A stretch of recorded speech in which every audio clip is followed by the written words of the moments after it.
Assalamualaikum warahmatullahi wabarakatuh. Perkenalkan, nama saya Muhammad bin Akbar. Saya dari kelas 6A Akuntansi Siang dari Universitas Muhammadiyah Sumatera Utara. Di sini saya akan menjelaskan tentang liabilitas. Pengertian hutang. Di dalam fikih Islam, hutang piutang atau pinjam meminjam telah dikenal di dalam Islam dengan istilah al-qard. Makna al-qard secara etimologi atau bahasa ialah al-qadtu, yang berarti memotong. Harta yang diserahkan kepada orang yang berhutang disebut al-qard karena merupakan potongan dari orang yang memberi hutang. Sedangkan secara terminologis, istilah syar'i, al-qard ialah menyerahkan harta atau uang sebagai bentuk kasih sayang kepada siapa saja yang memanfaatkannya, dan dia akan mengembalikannya pada suatu saat sesuai dengan pendanaannya. Hukum hutang. Hukum hutang piutang pada dasarnya diperbolehkan dalam syariat Islam.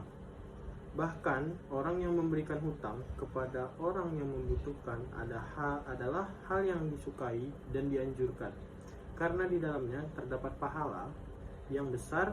Berikut dalil yang menunjukkan disyariatkannya hutang piutang dalam sebagai berikut.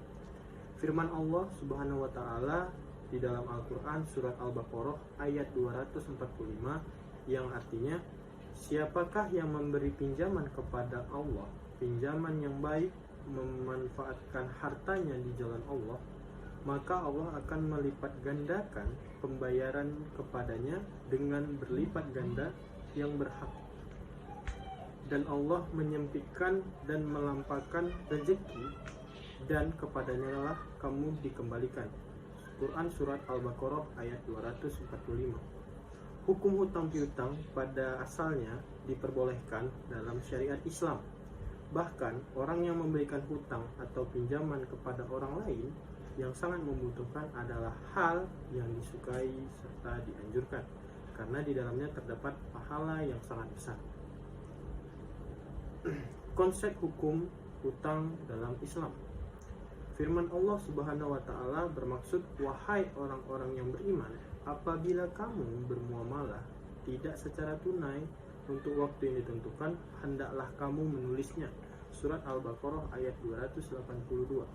Secara dasarnya, Islam memperbolehkan kepada seseorang untuk berhutang atas faktor yang memaksa seperti masalah kesulitan hidup. Namun begitu, perlu diperjelas di sini bahwa beban atau yang diterima oleh si penghutang adalah berat, terutama jika hutang tidak dibayar. Lebih berat jika dia meninggal dunia dalam keadaan hutang yang tidak diselesaikan.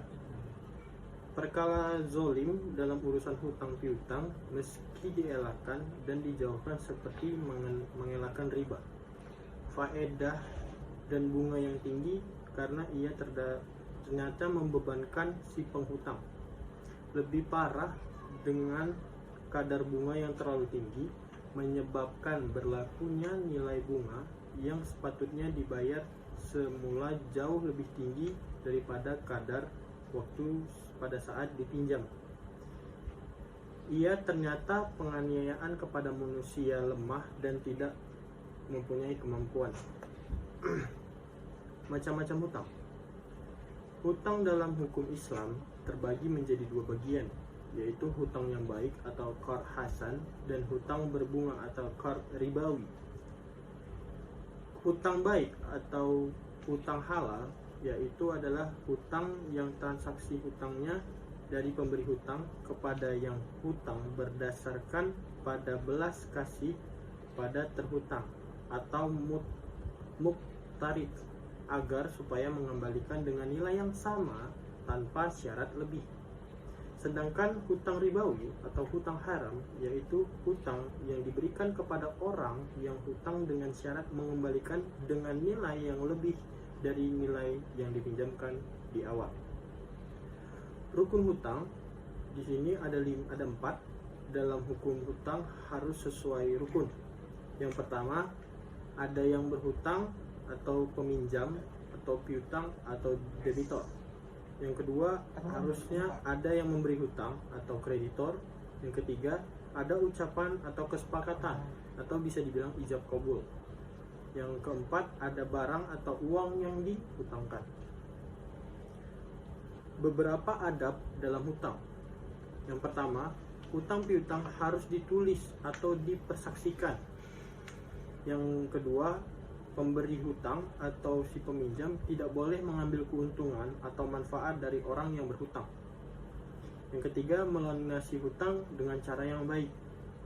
Yang keempat, berhutang dengan niat yang baik dan akan melunasinya. Dan yang terakhir, berupaya untuk berhutang kepada orang yang soleh, yang memiliki profesi dan penghasilan yang halal. Sekian dari presentasi saya, kurang lebih mohon maaf. Wassalamualaikum warahmatullahi wabarakatuh.